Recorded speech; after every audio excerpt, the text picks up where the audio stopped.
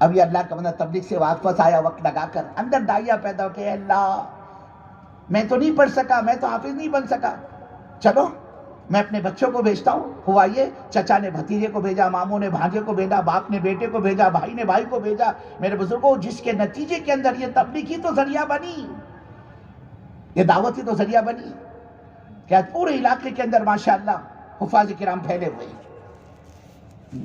مدارس کی زینت اللہ نے اس تبلیغ کو بنائی۔ کہاں تھے اپنے علاقے میں مدرسے؟ ہمارے حضرت مولانا یونس صاحب رحمۃ اللہ علیہ فرمایا کرتے تھے بمبئی سے لے کر بنگلور تک 1500 کلومیٹر کی پوری پٹی، ایک مدرسے کا نام و نشان نہیں تھا میرے بزرگ۔ لوگ پسند ہی نہیں کرتے تھے کہ اپنے بچے کو حافظ بنائے، اپنے بچے کو عالم بنائے۔ کہتے تھے ارے یہ ملا بن کر کیا کرے گا، کیا کھلائے گا، اور کیا یہ بال بچوں کو کیا کھلائے گا، یہ خود کیا کمائے گا اور کیا کھائے گا۔ یہ ذہن تھا امت کا تبلیغ سے پہلے، دعوت سے پہلے۔ آج تو بڑے بڑے میرے بزرگوں بزنس مین، بڑے بڑے پوسٹ کے عہدیدار، بڑے بڑے ڈاکٹروں کی زبانوں سے یہ کہتے ہیں سنا کا مولانا الحمدللہ اللہ کا شکر ہے 2 بچے میرے، ایک مظاہر سہارنپور میں پڑھ رہا ہے، دوسرا دیوبند میں پڑھ رہا ہے، اور مولانا تیسرا جو ہے نا وہ ابھی ماں کی گود میں دودھ پیتا ہے۔ میں نے نیت کی مولانا میں اس کو بھی حافظ عالم بناؤں گا۔ یہ داعیہ کہاں سے پیدا ہوا؟ یہ دعوت کی برکت سے کہ اللہ نے علاقے کے اندر مدارس کا جال بچھا دیا، مکاتب کی زینت بنی ہے محنت۔ اللہ ہمارے علماء کرام ہمارے سروں کے تاج، اللہ ان کے فیض سے امت کو مستفیض فرمائے، اللہ ان کے علم میں عمر میں برکت عطا فرمائے۔ ایسا جال بچھایا علاقے کے اندر کہ جہاں ایک مکتب نہیں تھا ہزاروں مکتب وجود میں آ گئے۔ دیہات دیہات میں مکتب کا سلسلہ چل رہا ہے، ورنہ یہ حال تھا دعوت سے پہلے، تبلیغ سے پہلے۔ وہ بیچارے ایک تو اول تو تھے ہی نہیں مکاتب، اور جہاں کچھ تھے پڑھانے والے retired teacher, retired railway master, retired guard, اس قسم کے لوگ مسجد کی امامت بھی کرتے تھے اور بچے بھی پڑھاتے تھے۔ اتنا بڑا ہمارا شہر ہے پونا، ہم نے دیکھا اپنے بچپن میں ایک عام آدمی، نہ وہ حافظ تھے نہ عالم تھے، قرآن بھی چلاؤ والا، ریٹائرڈ پوسٹ ماسٹر تھے، بڑے نیک آدمی تھے، بڑی نیک صفت شخصیت تھی، لیکن ایک زمانے تک ہم نے ان کو مرکز میں امامت کرتے ہوئے دیکھا، تھے ہی نہیں۔ اللہ نے اس کام کی برکت سے ایسا مکاتب کا جال بچھایا۔ اب 7 سال کا بچہ ہمارے علماء ایسی محنت کرے اس پر، اس کا سورہ فاتحہ پڑھو تو آدمی کا ایمان تازہ ہو، طبیعت خوش ہو جائے۔ یہ اللہ نے مکاتب کی زینت بنائی ہے دعوت کو۔ بلکہ میرے بزرگوں بیت اللہ کی زینت بھی دعوت ہے۔ کون جاتا تھا پہلے حج کے لیے؟ جوان آدمی کی تشکیل کرو حج کے لیے، وہ کہتا میں کیا مر رہا کہ میرے کو حج کو بھیج رہے؟ کیا مطلب؟ ابھی جوانی ہے، شباب ہے، ہاتھ پیر میں زور ہے، کر لینے دو مجھے اپنی امنگ، ارمان، چاہتوں کو، خواہشات کو پورا کرنے۔ جب میں بوڑھا ہو جاؤں گا، میرے ہاتھ میں لاٹھی آ جائے گی، میری آنکھیں کمزور ہو جائے گی، میری کمر جھک جائے گی، تب سوچوں گا میں حج کو جانا کہ نہیں جانا۔ یہ حال تھا دعوت سے پہلے، تبلیغ سے پہلے۔ ہاں اللہ نے اس کام کو اس 4 دیواری کی زینت بنائی۔ یہ تبلیغ والوں نے اس کو پکڑ کر لے کر گئے۔ اب اس نے وہاں سنا تعلیم کے حلقے میں فضائل حج میں سے پڑھا جا رہا تھا، حج کا زمانہ تھا، پکڑ لیا تبلیغ والوں نے اس کو، چل ہمارے ساتھ 3 دن لگا۔ اب یہ نکلا، اب اس نے سوچا ہو جس نے ایک حج کیا اس نے اپنے فریضے کو ادا کیا، اور جو 2 حج کرتا ہے گویا اس نے اللہ کو قرضہ دیا، اور جو 3 حج کرتا ہے اللہ اس کے بال پر، اس کی کھال پر کہ جہنم کی آگ تو کیا دھوئیں کو بھی حرام فرما رکھا ہے۔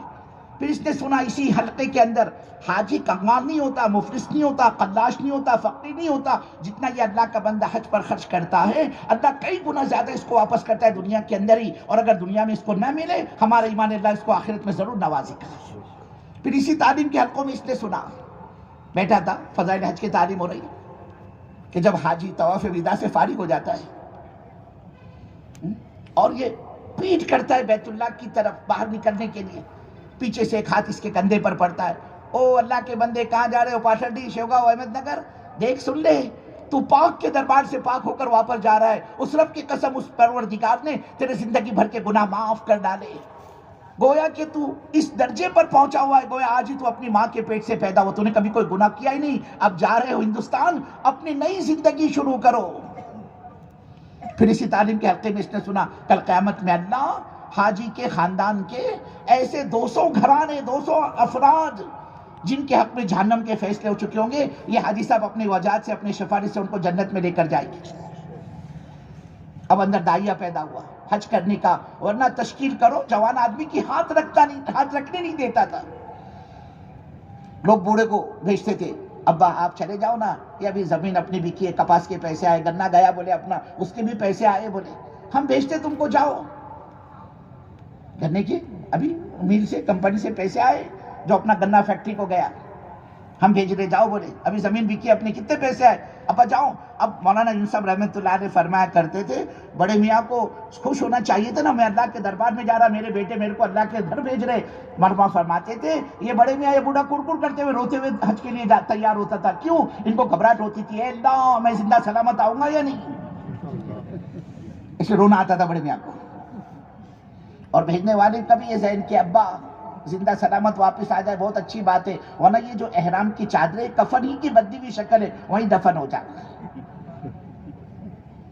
بھائی آپ کو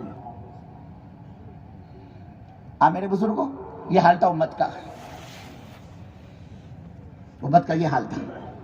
آج اللہ نے اسی کام کی برکت سے آج ایسی عبادت کو زندہ کیا, اسی دعوت کی برکت سے, کہ بیت اللہ میں پیر رکھنے کی جگہ نہیں, بیت اللہ میں پیر رکھنے کی جگہ نہیں. اللہ نے حج جیسی عبادت کو کام کی برکت سے زندہ کیا.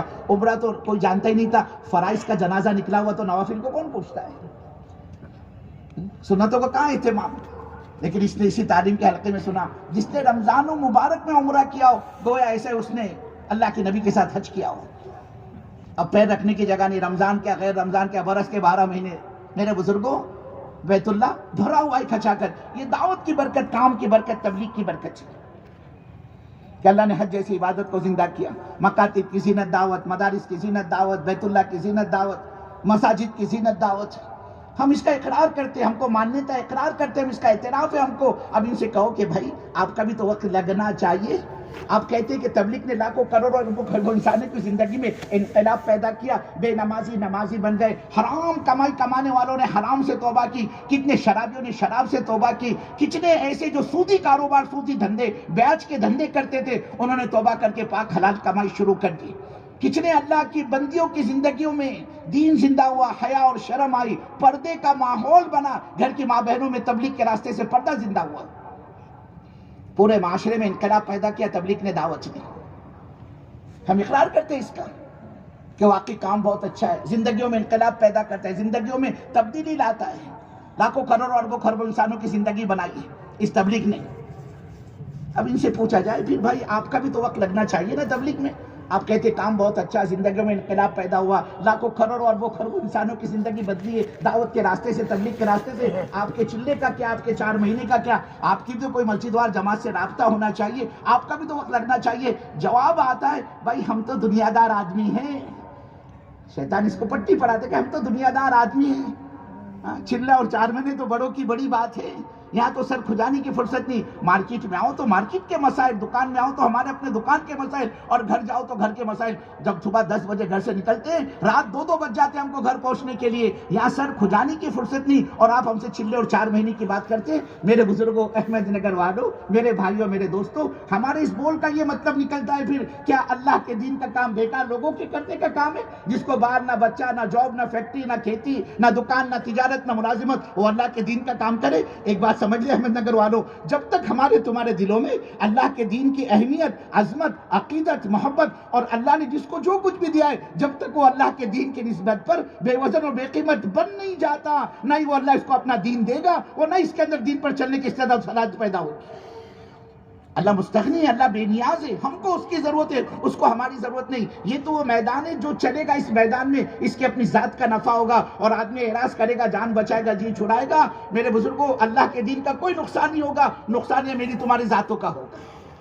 آج ہم آپ سے بیٹھ کر بھیک مانگتے, او پارلر والوں, او شیوگاؤں پاٹھنڈی والوں, او شری رامپور والوں, دیکھو تمہارے 4 مہینے کی ترتیب. ارے بھائی کوئی کھڑا تو ہو جائے 4 مہینے کے لیے. بھائی کوپرگاؤں والے کیا کہہ رہے, بھائی شرڈی رہتا بھاولیشور والے کیا کہہ رہے, ارے بھائی کچھ تو بولو.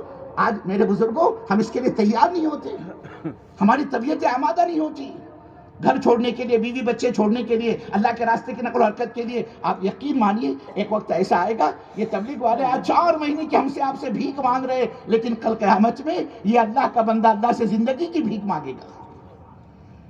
یہ تو بیچارے تبلیغ والے 4 مہینے لگ کہتے ہیں, اور ایک مرتبہ کوئی 4 مہینے لگا کر آ جائے نا کہ محسن بھائی, عبدالسلام بھائی, میری ترتیب بناؤ, میرے کو پھر سے جانا ہے 4 مہینے. ہم اس کو کہتے ہیں بھائی جوش میں ہوش نہیں کھونے کا, تو 4 مہینے لگا کر آئے نا, اب گھر دیکھ, کاروبار دیکھ, اپنے بال بچے سنبھال. ہم اس کو واپس کرتے ہیں کہ تیری اپنی گھر والی ہے, نکاح پڑا ہے تو نے اس کے ساتھ میں, کیا مطلب نکاح کا, میں نے اس کو اپنے نکاح میں قبول کیا, اس کا مطلب کیا ہے. اس کی ساری چوری، اس کا کپڑا لتا، اس کا کھانا پینا، اس کا رہنا سہنا سب میرے ذمے. اب یہ گھر بار کو چھوڑ کر مسجد کا کونا پکڑے گا، تبلیغ میں بھٹکے گا تو یہ تو مجرم سمجھا جائے گا. اور دعوت و تبلیغ والے کسی کو مجرم نہیں بناتے. ہمیں تو اس تبلیغ کے راستے سے پورے دین کو زندہ کرنا ہے. معاملات کا دین، معاشرت کا دین، اخلاق کا دین، لین دین کا دین، سلوک کا دین، کاروبار کا دین، تجارت کا دین، ملازمت کا دین، ہر شعبے کے دین کو ہم زندہ کرنا چاہتے ہیں دعوت کے راستے سے. ہم تو اس کو واپس کر دیتے ہیں کہ بھائی بس آپ نے 4 مہینے لگائے، اب اپنا گھر کاروبار دیکھو اور جانا ہے، ہم آپ کے بارے میں مشورہ کریں گے. لیکن ایک وقت آئے گا یہ اللہ کا بندہ اللہ کی عدالت میں زندگی کی بھیک مانگے گا اور کیا کہے گا؟ ربنا ابصرنا وسمعنا فرجعنا نعمل صالحا انا موقنون. اے اللہ، جو دنیا کے اندر ہم اپنے کانوں سے جو سنا کرتے تھے، جماعتیں آتی تھی ہمارے علاقے میں، کہاں کی جماعت؟ گجرات، کرناٹک، بہار، بنگال، اڑیسہ، آسام، سارے ہندوستان کی جماعت آتی ہے آپ کے احمد نگر کے اندر. اور وہ آنے والوں کا نہ یا ماں کا سگا نہ باپ کا سگا، اللہ اس کے رسول کی نسبت پر آئے ہمارے علاقے کے اندر. اللہ جو یہ کہتے تھے نا، موت، سکرات، نجات، قبر، آخرت، جنت، جہنم، جماعتیں کیا کہتے ہیں؟ یہی تو کہتی ہے میرے بزرگوں کہ جہنم میں جانے کے بہت سے راستے، لیکن جنت میں جانے کا ایک ہی راستہ ہے، اور وہ راستہ لا الہ الا اللہ محمد رسول اللہ صلی اللہ علیہ وسلم والا راستہ ہے. تو بھائی ہم نے اپنے برادری کا، خاندان کا، رشتہ داروں کا، احمد نگر والوں کا، برادری کا کلمہ ہم نے نہیں پڑھا، ہم نے اللہ اس کے رسول کا کلمہ پڑھا ہے. ہم اللہ اس کے رسول کے غلام ہیں، اور اللہ نے اسی غلامی میں ہماری تمہاری نجات اور زندگیوں کا بنا رکھا ہے. یہی تو کہتی ہے آنے والی جماعتیں. اور کیا کہتی ہیں؟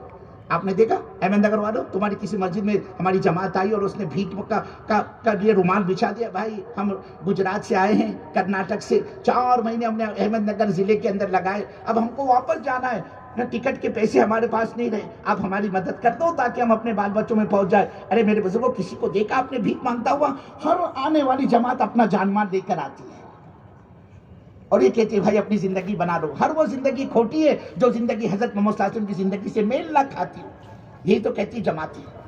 یہ کہنا ہے اللہ، وہ جو آتے تھے ہمارے علاقے میں، بستی میں، شہر میں، اور ہم سے آخرت کی بات کرتے تھے، موت اور سکرات ہم کو سمجھاتے تھے، قبر کے تذکرے ہم سے کرتے تھے، تیری عدالت کی پیشی کے تذکرے ہم سے کرتے تھے.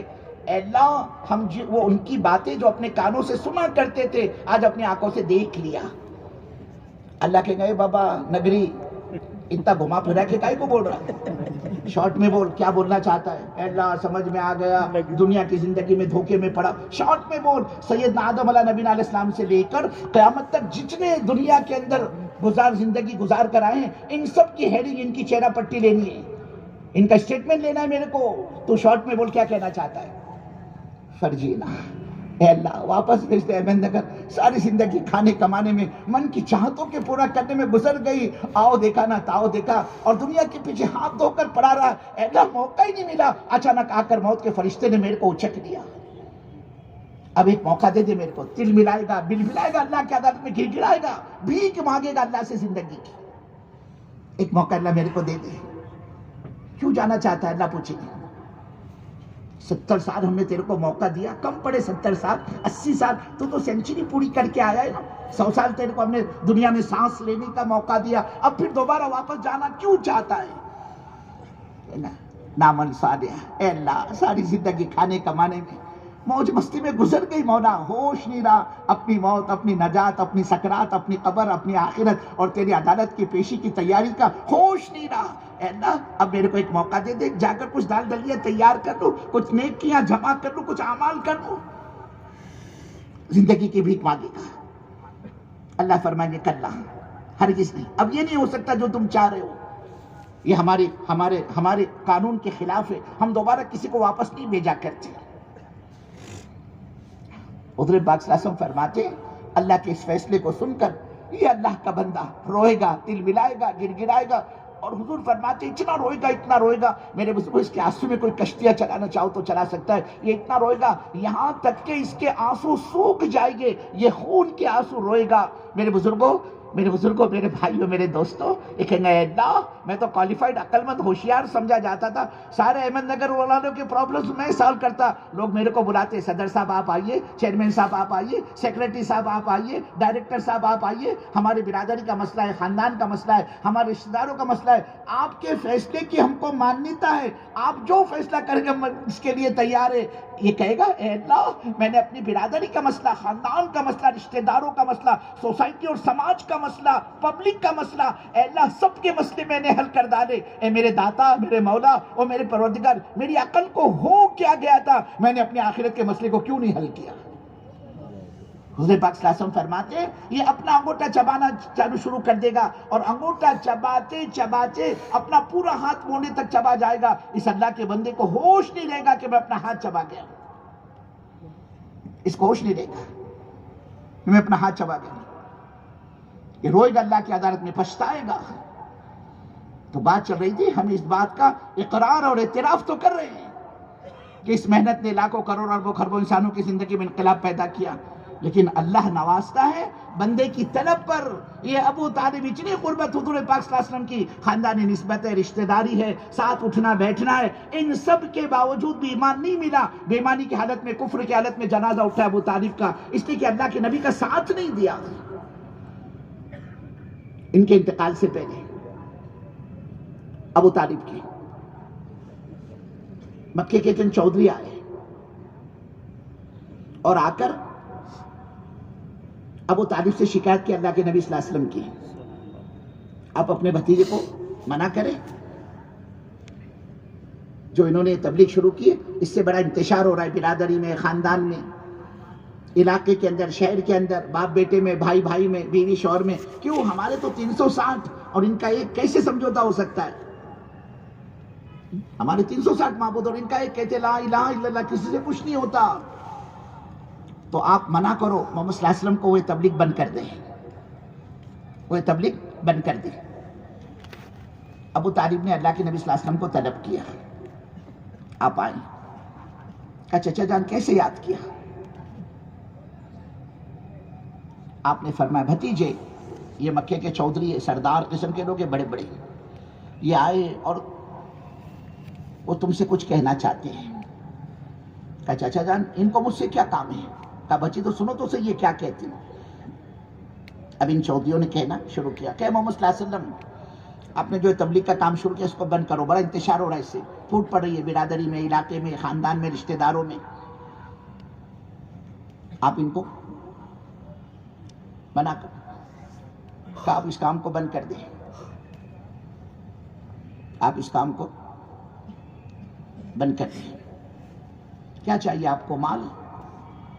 ہم مکے کا سارا مال لا کر آپ کے قدموں میں ڈال دیں گے، اے محمد صلی اللہ علیہ وسلم آپ کی ٹکر کا، آپ کی برابری کا دوسرا کوئی مکے میں مالدار نہیں ہوگا، اتنا مال ہم تم کو دیں گے لیکن تمہاری تبلیغ بند کرو۔ پھر ان چودھریوں نے کہا اللہ کے نبی صلی اللہ علیہ وسلم سے، اے محمد صلی اللہ علیہ وسلم اگر تم کو عہدہ چاہیے، کرسی چاہیے، بڑا بننے کا شوق ہے اگر آپ کو، تو ہم سارے مکے کے سردار مل کر آپ کی خدمت میں حاضر ہوئے اور ہم سب آپ کو مل کر اپنا بڑا ماننے کے لیے تیار ہے۔ اے محمد صلی اللہ علیہ وسلم سارے قبائل عرب پر آپ کی حکومت ہوگی اور آپ کے حکم کے بغیر پتہ بھی حرکت نہیں کرے گا، ہم اپنی سرداری چھوڑ دیں گے، آپ کو سردار اپنا بنائیں گے، لیکن آپ یہ تبلیغ بند کرو، دعوت دینا بند کر دو۔ پھر آگے کہا اے محمد صلی اللہ علیہ وسلم اگر آپ کا ارادہ نکاح کرنے کا ہے، آپ کو کوئی خوبصورت لڑکی چاہیے، آپ فرما دیں، تو ہم مکے میں جتنی حسینہ اور جمیلہ ہیں ہم ان تمام کو اکٹھی کر کے جمع کر کے اے محمد صلی اللہ علیہ وسلم آپ کے قدموں میں لا کر ڈال دیں گے، آپ جتنوں سے چاہو اتنوں سے نکاح کر لو، لیکن یہ تبلیغ تمہاری بند کرو۔ پھر کہا اے محمد صلی اللہ علیہ وسلم آپ یہ بھی سن لیجیے، نعوذ باللہ اگر آپ کا دماغ خراب ہو گیا، کوئی جنات کا اثر ہے، سحر کا اثر ہے، جادو کا اثر ہے، آپ ہم سے صاف کہہ دیں تاکہ ہم کسی اچھے عامل سے، کسی بڑے حکیم صاحب سے آپ کا علاج کروائیں گے۔ اے محمد صلی اللہ علیہ وسلم ہم کو جواب دو آپ کیا چاہتے ہیں؟ اللہ کے نبی صلی اللہ علیہ وسلم نے جواب میں فرمایا چچا جان آپ ان چودھریوں سے کہہ دو یہ لا کر میرے ایک ہاتھ میں چاند رکھ دیں اور دوسرے ہاتھ میں سورج رکھ دیں، تب بھی چچا جان میں اس کام کو نہیں چھوڑ سکتا، ان کو جو چاہے وہ کر لیں۔ انہیں جو چاہے وہ کر لے، میں اس کام کو نہیں چھوڑ سکتا۔ کیا مطلب؟ جس طرح چاند اور سورج کا ہاتھ میں لا کر رکھ دینا یہ ناممکن ہے، بالکل اسی طرح یہ بھی ناممکن ہے کہ میں اس کام کو چھوڑ دوں۔ یہ کہ چچا جان چاہے جتنی میرے کو راحت پہنچائے، یہ کہ چاہے جتنی میرے کو تکلیف پہنچائے، لیکن میں اس کام کو نہیں چھوڑ سکتا۔ اس پر ابو طالب کہنے لگے اے محمد صلی اللہ علیہ وسلم، بے شک تمہیں جو کرنا ہے وہ تم کرتے رہو، میں تم کو منع نہیں کروں گا، میں تم کو منع نہیں کروں گا، لیکن یہ بھی صاف سن لو، میں تمہاری اس دعوت میں، اس کام میں تمہارا ساتھ میں نہیں دوں گا، اس لیے کہ تمہارا ساتھ دینا یعنی سارے قبائل عرب سے دشمنی مول لینا۔ یہ کون کرے گا بابا؟ میں تمہارا ساتھ دوں گا، سارا عرب تو میرا دشمن بن جائے گا، یہ تو نہیں ہو سکتا۔ میرے بزرگوں، یہی وہ ساتھ نہ دینے کی نوست ہے۔ حضرت رسول پاک صلی اللہ علیہ وسلم کے سگے چچا ہونے کے باوجود بھی ابو طالب کو ایمان نہیں ملا، بیمانی کی حالت میں، کفر کی حالت میں جنازہ اٹھا ابو طالب کا۔ خاندانی نسبت ہے، رشتہ داری ہے، رات دن کا اٹھنا بیٹھنا ہے۔ اور یہ حضرت سلمان کوئی مکہ اور مدینہ کے نہیں تھے، فارس کے تھے، سلمان فارسی رضی اللہ تعالیٰ، حضرت سہیم رومی رضی اللہ تعالیٰ، کہاں روم اور کہاں مکہ اور مدینہ۔ میرے بزرگوں، حضرت بلال حبشی رضی اللہ تعالیٰ، حبشہ ایتھوپیا کے رہنے والے، افریقہ کے، کہاں افریقہ، ایتھوپیا، حبشہ، اور کہاں یہ مکہ اور مدینہ۔ ان دور والوں کے اندر عظمت تھی، عقیدت تھی، طلب تھی، اللہ نے ان کو نبی سے قریب کر دیا، اور یہ نبی کے قریب ہو کر بے طلبی تھی، اللہ نے ان کو محروم کر دیا۔ اللہ اپنا دین طلب پر دیتا ہے۔ یہ ابو طالب اتنی قربت حضور پاک صلی اللہ علیہ وسلم کی نسبت ہے، رشتہ داری ہے، خاندانی نسبت ہے، لیکن ایمان نہیں ملا، اور یہ دور والوں کو اللہ نے قریب کر دیا، اور ان ایمان کی دولت سے اللہ نے مالا مال فرمایا۔ یہی وہ ابو طالب لاسٹ اسٹیج پر آ گئے، آخری مرحلے میں جان نکلنی باقی ہے، اور نگاہ مبارک اللہ کے نبی صلی اللہ علیہ وسلم کے ابو طالب کے چہرے پر پڑی۔ آپ کا نگاہ پڑنا تھا، آپ سمجھ گئے اوہ میرا چچا تو مر رہا ہے، میرے چچا کی تو جان نکل رہی ہے۔ حضرت رسول پاک صلی اللہ علیہ وسلم نے اپنے مرتے ہوئے چچا کو جھنجھوڑا، کہا چچا جان، چچا جان۔ چچا نے آنکھ کھولی، کہا کیا ہے؟ بڑے پیارے مشفقانہ انداز میں اللہ کے نبی صلی اللہ علیہ وسلم نے فرمایا اے میرے پیارے چچا، اے میرے پیارے چچا، صرف ایک مرتبہ میں جس کلمے کی لوگوں کو دعوت دیتا ہوں، جس کلمے کی طرف چچا جان میں لوگوں کو بلاتا ہوں، آپ بھی اس کلمے کو چپکے سے، خاموشی سے میرے کان میں پڑھ کر سنا دو۔ چچا جان آگے کا میں سب سنبھال لوں گا، بس آپ اتنا کرو۔ جب بہت زیادہ اصرار کیا حضور پاک صلی اللہ علیہ وسلم نے، تو یہ ابو طالب ذرا نرم پڑ گئے۔ ہاں آپ کہہ رہے چچا جان صرف ایک مرتبہ جس کلمے کو میں لے کر آیا ہوں، جس کلمے کی طرف میں لوگوں کو بلاتا ہوں، آپ اس کلمے کو پڑھ لو، آگے کا سب میں سنبھال لوں گا، بس آپ اتنا کرو۔ کہا چچا جان کسی کو پتا بھی نہیں چلے گا کہ آپ نے کلمہ پڑھا، میرے کان میں پڑھ کر سنا دو، تاکہ میں اللہ کی عدالت میں اس بات کی گواہی دے سکوں کہ اللہ میرے چچا نے تو کلمہ پڑھا ہے، میں اس کا وٹنس، میں اس کا گواہ، میں نے اپنے کانوں سے اپنے چچا کا کلمہ سنا ہے۔ جب بہت زیادہ اصرار کیا نا حضور پاک صلی اللہ علیہ وسلم نے، اب یہ ذرا نرم پڑ گئے چچا، اور کہنے لگے بھتیجے تم اتنا اصرار کر رہے ہو، اب جی تو میرا بھی چاہتا ہے کہ میں اس کلمے کو پڑھ ڈالوں، تاکہ تمہاری آنکھوں کو بھی ٹھنڈک پہنچے، تمہارا کلیجہ خوش ہو جائے، تمہارا دل خوش ہو جائے، اب تو جی میرا بھی چاہتا ہے کہ پڑھ ڈالوں میں اس کلمے کو۔ لیکن ماں نے فرمایا بھتیجے اصل میں بات یہ جو میری خاندان کی عورتیں، مکہ کی عورتیں، قریش کی عورتیں میرے کو بزدل کہے گی، میرے کو ڈرپوک کہے گی، میرے کو تانا دیں گے، کون؟ ابو طالب۔ ارے بولے وہ ایک نمبر کا ڈرپوک آدمی تھا، وہ ابو طالب جس نے موت کے ڈر کی وجہ سے، جہنم کی آگ کے خوف کی وجہ سے اپنے باپ دادا کا پرانا دھرم چھوڑ کر بھتیجے کا نیا دین قبول کر لیا۔ ابو طالب بزدل تھا، ابو طالب ڈرپوک تھا۔ ابو طالب کہنے لگے قریش کی عورتیں میرے کو تانا دے گی، میرے خاندان کی عورتیں میرے کو بزدل کہے گی۔ کہا نہ بابا نہ، یہ تو نہیں ہو سکتا۔ مرتے مرتے ابو طالب نے کہا اے محمد صلی اللہ علیہ وسلم، آپ صاف سن لیجئے، آپ کے دین سے میرا کوئی تعلق نہیں، میں تو وہی اپنے باپ دادا کے دھرم پر مرتا ہوں۔ یہ کہا اور اللہ کے نبی حضرت ابو طالب چچا ابو طالب کی جان نکلی۔ اللہ کے نبی کو بہت تکلیف ہوئی، آپ کے دل پر ایک چوٹ لگی، ہائے میں اپنے چچا کو کلمہ نہیں پڑھا سکا، میرا چچا اور نبی کا چچا ہو کر جہنم کی آگ بنے، جہنم کا ایندھن بنے، میرا چچا اور جہنم۔ اب وہ جو احسانات کیے تھے نا زندگی میں اللہ کے نبی صلی اللہ علیہ وسلم پر ابو طالب نے، اب وہ سارے احسانات اللہ کے نبی کو یاد آنے لگے، آپ سے رہا نہیں گیا۔ اللہ کے نبی صلی اللہ علیہ وسلم نے وہیں چچا کے جنازے پر، چچا کی لاش پر کھڑے کھڑے فرمایا چچا جان کل قیامت کے میدان میں اللہ کی عدالت میں آپ کی سفارش کروں گا، میں مانگوں گا اللہ کے یہاں پر آپ کو، میرے بزرگوں، میرے بھائیوں، میرے دوستوں، احمد نگر والوں، زبان مبارکہ سے اللہ کے نبی صلی اللہ علیہ وسلم کی یہ نکلنا تھا، اور سارا کائنات کا نظام حرکت میں آ گیا۔ قرآن پاک کی آیت اتری، اللہ نے جبرائیل کو بھیجا اور یہ کہلوا بھیجا، جاؤ جبرائیل اور جا کر یہ کہہ دو ہمارے نبی صلی اللہ علیہ وسلم سے کہ کسی نبی کو، ایمان والے کو اس بات کی اجازت نہیں کہ وہ ہم سے بے ایمان کی سفارش کرے، اب چاہے مرنے والا وہ نبی کا باپ ہی کیوں نہ ہو، چاہے وہ نبی کا چچا ہی کیوں نہ ہو، لیکن نبی کو اس کی اجازت نہیں ہے کہ وہ بے ایمان کے بارے میں ہمارے سامنے منہ کھولے۔ اندازہ تو لگاؤ کتنی بڑی نعمت اور کتنی بڑی دولت اللہ نے اپنے کو دی، ایمان کی دولت سے۔ میرے بزرگوں، دنیا کے مارکیٹ میں ہر چیز کا کوئی نہ کوئی بدل مل جائے گا، آپ بتلاؤ ایمان کا بدل کیا ہو سکتا ہے؟ اس کے بغیر آدمی کی نجات نہیں ہے۔ نجات کے لیے شرط ہے ایمان کا ہونا۔ جنت کے داخلے کے لیے اللہ نے ایمان کو شرط قرار دیا، اللہ نے بے ایمان کا داخلہ جنت پر حرام کر دیا ہے، جنت کے داخلے کے ایمان شرط ہے، بے ایمان داخل ہو نہیں سکتا جنت میں، تو جنت کے داخلے کے لیے ایمان شرط۔ ایسے جہنم سے نجات اور چھٹکارے کے لیے بھی ایمان شرط ہے، اس کے بغیر آدمی جہنم سے بچ نہیں سکتا۔ ایک آدمی تھا تو ایمان والا، لیکن زندگی گناہوں کے دلدل میں ڈوبی ہوئی، اب جب اللہ کی عدالت میں پیشی ہوئی تو میرے بزرگوں، آدمی تو جنت میں جائے گا ایمان کی بدولت، اللہ اس کو اپنے فضل سے لے کر جائے گے، لیکن یہاں معاملہ اس بندے کے ساتھ اللہ کا بجائے فضل کے ہونے کے عدل کا ہوا، مطلب انصاف کا۔ اب جب انصاف کا معاملہ ہوا تو اعمال نامہ تو گندگیوں سے بھرا ہوا، گناہوں سے بھرا ہوا، یہ بغیر توبہ دنیا سے چلا گیا، اب دور دور تک اعمال نامے میں نیکی کا کوئی نام و نشان نہیں، اللہ نے کہا اس کو ڈالو جہنم میں، یہ مہا پاپی ہے۔ اب یہ قسمت کا مارا میرے بزرگوں، اپنے اعمال کی بگاڑ کی بنا پر اگر جہنم میں چلا بھی جائے تو وہ اللہ اس کو اس کے گناہوں کی سزا بھگتوا کر ایک نہ ایک دن اس کو کلین چٹ دے گا، جہنم سے باہر نکالے گا۔ اور بزرگ، اگر کوئی بغیر ایمان کے دنیا سے چلا گیا، صدیاں گزر جائے گی، بڑے سے بڑے نبی کی سفارش اس کے حق میں کام نہیں آئے گی، تو گویا جہنم سے چھٹکارے کے لیے بھی ایمان شرط ہے، بلکہ اعمال کی قبولیت کے لیے بھی ایمان شرط ہے۔ اللہ کی نگاہ میں وہ سارے اعمال مردود ہے جس آدمی کے پاس اگر میرے بزرگوں ایمان نہیں ہے۔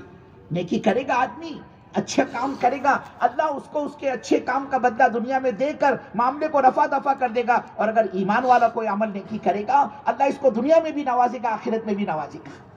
یہ دعوت کی محنت، یہ تبلیغ کی محنت، یہ اللہ کے راستے کی نقل و حرکت، یہ چلے 4 مہینے کی جماعتیں، یہ چھوٹے بڑے اجتماعات، یہ مقامی اعمال، یہ 2.5 گھنٹے کی محنت، یہ گھر اور مسجد کی تعلیم، یہ مسجد کی آبادی کی محنت، ان سب کا مقصد اور نچوڑ و خلاصہ یہ میرے بزرگوں، میرے بھائیوں، میرے دوستوں، کہ حضرت رسول پاک صلی اللہ علیہ وسلم نے دعوت کے راستے سے امت کی ایمان کی جو کسوٹی اور مایا آپ نے تیار کی تھی، یہ بھٹکی ہوئی امت، یہ کھوئی ہوئی امت دوبارہ اس مقام پر آ جائے جس مقام پر لا کر اللہ کے نبی صلی اللہ علیہ وسلم نے اس امت کو چھوڑا اور آپ دنیا سے تشریف فرما ہوئے۔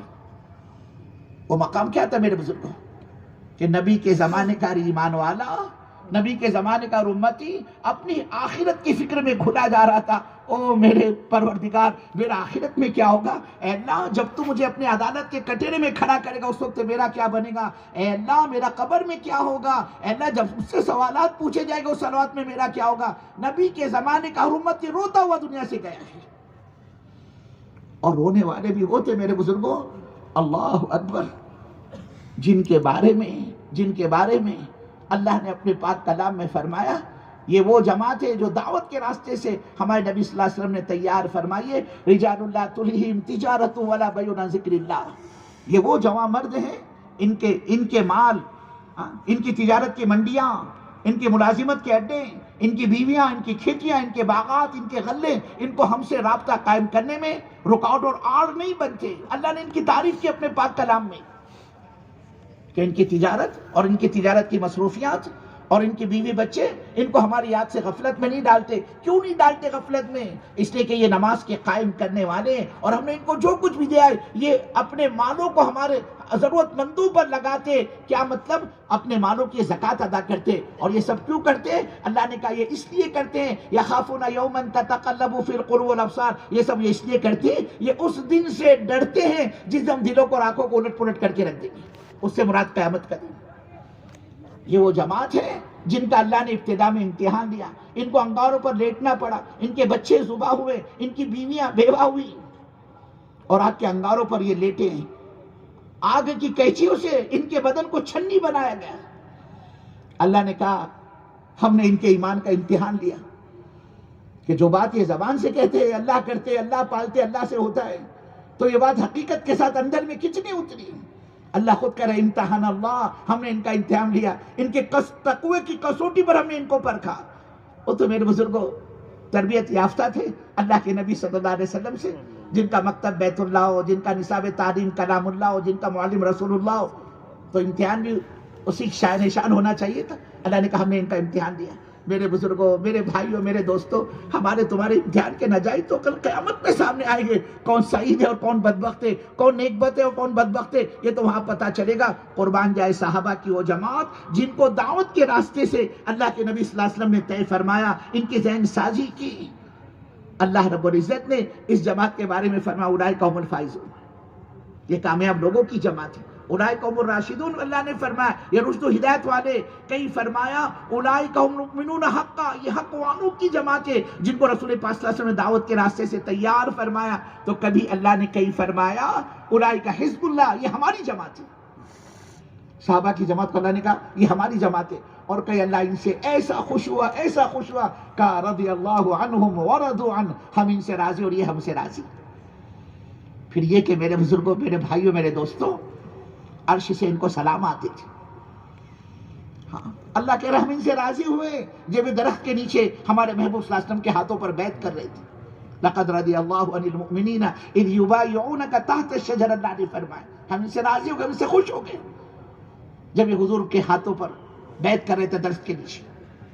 عرش سے ان کو سلام آ رہے ہیں۔ جن گھوڑوں پر سوار ہو کر یہ اللہ کے راستے کا سفر کرتے تھے صحابہ، اللہ رب العزت ان گھوڑوں کی ٹاپوں کی قسم عرش پر کھا رہا ہے۔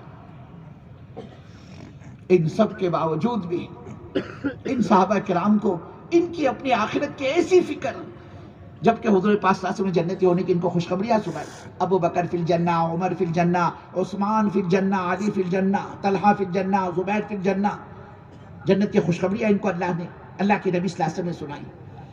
اللہ کے نبی ان کے بارے میں فرما رہے ہیں اگر میرے بعد کوئی نبی ہوتا وہ عمر ہوتے، لو کان بعدی نبیا لکان عمر، یہ وہ عمر فاروق رضی اللہ تعالیٰ عنہ بزرگوں۔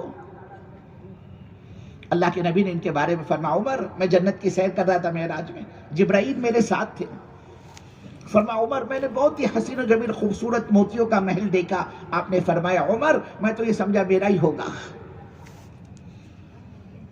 میں نے جبرائیل سے پوچھا بھائی جبرائیل یہ اتنا شاندار خوبصورت محل ہے کس کا؟ آپ نے فرمایا عمر، جبرائیل مجھ سے کہنے لگے یا رسول اللہ صلی اللہ علیہ وسلم یہ قریش کے ایک نوجوان کا محل ہے۔ آپ نے فرمایا عمر میں تو سمجھا میرا ہی ہوگا۔ میں نے دوبارہ سوال کیا بھائی جبرائیل مجھے اس قریش کے نوجوان کا نام تو بتلاؤ۔ آپ نے فرمایا عمر، جبرائیل مجھ سے کہنے لگے یا رسول اللہ صلی اللہ علیہ وسلم یہ قریش کے اس نوجوان کا محل ہے جس کا نام عمر بن خطاب رضی اللہ تعالیٰ۔ آپ نے فرمایا عمر میرا جی چاہ میں اندر دیکھ کر آؤں، باہر سے اتنا شاندار ہے اندر کیسا ہوگا؟ آپ نے فرمایا عمر مجھے غیرت آئی، تمہاری اجازت میں اندر کیسے داخل ہوتا ہوں؟ حضرت عمر یہ سن کر رونے لگے کہ یا رسول اللہ صلی اللہ علیہ وسلم آپ اس میں داخل ہو جاتے، اس سے بڑھ کر میرے لیے خوشی کی بات اور کیا ہو سکتی تھی؟ حضور فرما رہے ہیں میرے بعد کوئی نبی ہوتا وہ عمر ہوتے، جبکہ اللہ کے نبی فرما رہے لوگ انا خاتم النبیین لا نبی بعدہ، میں آخری نبی، میرے بعد کوئی نبی نہیں۔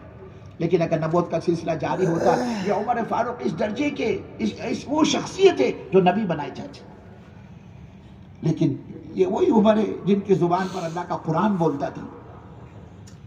ایسے 17 مقامات ہیں کہ حضرت عمر رضی اللہ تعالیٰ عنہ کی چھات پر اللہ نے اپنے فیصلے نافذ کیے۔ حضرت عمر چاہتے تھے شراب کی حرمت آئے، لوگ شراب پی کر مسجد میں آتے، نماز کے لیے آتے، کہ اللہ کی طرف سے کوئی ایسا ٹھوس قانون۔ اللہ نے حضرت عمر رضی اللہ تعالیٰ عنہ کی چاہت پر شراب کی حرمت والی آیتیں اتاری قرآن پاک کے اندر۔ حضرت عمر چاہتے تھے امت کی ماں بہنوں کے اندر پردہ زندہ ہو جائے، اللہ نے حضرت عمر کی چاہت پر قرآن پاک میں پردے والی آیتیں اتاری، گویا کہ اللہ رب العزت کے پاک کلام عمر کی زبان پر بولتا ہوں۔ ان کا مقام تو دیکھا، لیکن خود انہیں اپنی آخرت کی ایسی فکر، میرے بزرگوں نبی صلی اللہ علیہ وسلم کا زمانے کا ہر صحابی روتے ہوئے دنیا سے گیا ہے، جنت کے ٹھیکیدار ہے، جنت کی خوشخبریاں ان کو ملی ہے، عرش سے ان کو سلام آ رہے ہیں، ان سب کے باوجود ان کو اپنی آخرت کی ایسی فکر، یہی وہ عمر فاروق رضی اللہ تعالیٰ اپنے آپ سے کہتے تھے اے عمر کاش تجھ کو تیری ماں نے پیدا ہی نہ کیا ہوتا، عمر تیرے دنیا میں آنے کی ضرورت کیا تھی؟ کل رب کی عدالت کے کٹہرے میں کھڑا ہو کر